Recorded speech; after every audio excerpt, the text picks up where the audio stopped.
안녕하세요. 마인드 성형외과 이영택입니다. 오늘 비공 내리기 많이들 들어보셨을 텐데요. 코 수술할 때 높이도 중요하고 라인도 중요하지만 특히 콧구멍이 많이 안 보였으면 좋겠다 이런 분들이 많이 계세요. 그런 비공 내리기 수술들이 어떻게 진행이 되고 실제 사례로 보여드리면서 어떤 부분이 좋아지고 어떤 각도에서 어떤 형태의 변화가 생기는지 좀 보여드리려고 합니다. 비공 내리기 수술 방법은 좀 나뉘는데요. 연골을 코끝의 연골과 연골 사이에 끼워 넣는 방식, 그리고 코끝 연골 아래쪽으로 피부 아래쪽으로 연골을 이식해주는 방식, 그리고 피부 아래 포켓 만들어서 연골만 끼워 넣어주는 방식, 여러 가지가 있는데 수술하는 분들마다 선생님들마다 선호하시는 방법이 좀 다른 것도 있고요. 실제로 사례에 맞게 좀 적절하게 적용을 다르게 시켜야 되는 그런 부분도 있습니다. 제가 하는 방법은 코끝 연골 아래쪽에다가 귀연골을 적절하게 디자인을 해서 고정을 해주고 피부를 좀 박리해서 올라가 있는 피부가 내려올 수 있도록 해주는 방법을 주로 사용하고 있는데, 특별히 이 방법으로 교정이 안 되는 들창코는 많지 않다고 생각합니다.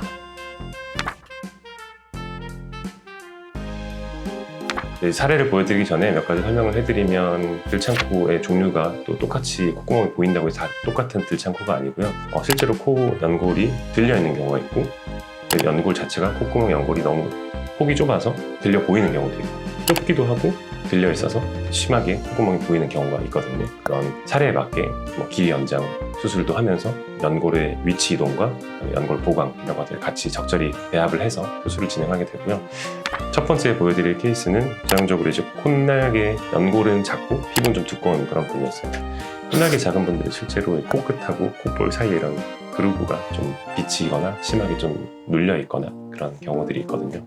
여러분들은 콧날개 연골을 내리기도 하지만 연골 보강을 해서 콧날개로 이행되는 부위의 꺼짐도 같이 해결을 해줘야 되고, 당연히 콧구멍 보이는 양도 줄여줘야 되기 때문에 콧날개 연골 이동과 그 다음에 연골 이식을 같이 해준 그런 케이스고, 특히 정면에서 보면 콧구멍 보이는 것 때문에 인중도 길어 보이고 비주도 들려 보이고 하는데, 콧구멍을 내리고 코의 각도를 조금 더 길게 이동시키면서 코끝 위치를 잡아주게 되면 인중도 짧아 보이고 얼굴도 같이 짧아 보이는 그런 효과를 얻을 수 있습니다. 두 번째 보여드릴 사례는 코 자체가 일단 짧고 다른 연골 자체가 위로 좀 들려있다는 얘기죠. 그리고 연골 자체도 되게 작은 그런 케이스였고, 연골 작은 거는 연골 이식으로 조금 더 보강을 해주고, 연골이 들려있는 거는 비중격으로 길이 연장을 한 다음에 연골을 새로운 위치에 고정을 해주는 비중격 길이 연장 수술을 같이 진행한 케이스고요. 이분은 코도 낮고 퍼져 있곤 하지만 정말 콧구멍이 안 보였으면 좋겠다. 그리고 측면에서도 콧구멍이 좀 많이 들려 보이고, 그래서 입도 같이 나와 보이고 모양에 대한 불만이 있었었고, 저희는 이제 그 부분에 대해서 콧날개 연골을 내려주면서 같이 좀 부족한 연골 양에 대해서는 피부 아래에다가 귀연골로 콧날개 연골 이식을 해서 정면이나 측면에서 봤을 때 이렇게 콧구멍이 드라마틱하게 덜 보이고 조금 더 세련돼 보일 수 있는 수술 결과를 보여준 사례입니다. 이분 같은 경우도 사실 콧날개만 이렇게 들려는 경우는 많지는 않고요. 비주, 콧날개 이런 부분들이 다 한 연골이거든요. 한 연골이 다 각도가 좀 들려 있고 연골의 부족함 때문에 이런 들창코의 느낌을 줄 수 있기 때문에, 그런 부분들은 충분히 이동을 시켜서 연골 보강을 해주고 모아주고 한다면 이런 복코나 들창코를 같이 좀 해결하고, 확실히 측면에서 보나 정면에서 보나 좀 세련되게 그것도 조금 더 높아지면서 동시에 콧날개도 내려오는 그런 비공 내리기 수술을 같이 진행한 케이스고요.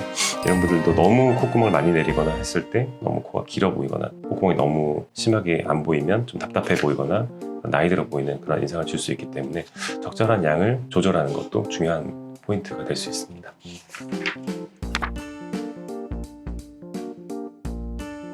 비공 내리기를 하면 안 되는 분은 특별히 없고요. 필요 없는 분들은 하면 안 되는 거죠. 필요 없는 분들이 굳이 비공 내리기를 해서 코끝이 더 많이 내려온다거나 콧구멍이 더 덮여버려서 콧구멍 모양이 조금 더 어색하고 정면에서 너무 코가 길어 보이는 그런 문제가 발생할 수 있기 때문에 당연히 필요 없는 분들은 하면 안 되고요.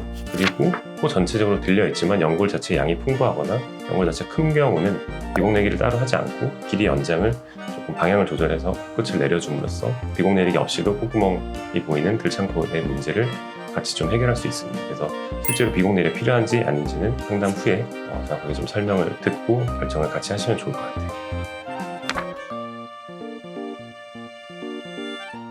비공 내리기가 가끔 너무 과하게 됐거나 내려야 할 부분이 아니라 그 옆부분이 같이 좀 내려오는 바람에 조금 더 모양이 어색해지거나 아니면 조금 다시 좀 올렸으면 하는 경우 있는데 그런 부분들은 간단하게 교정이 가능하기 때문에 크게 걱정 안 하셔도 될 것 같습니다. 서영지식 캐치, 마인드 캐치.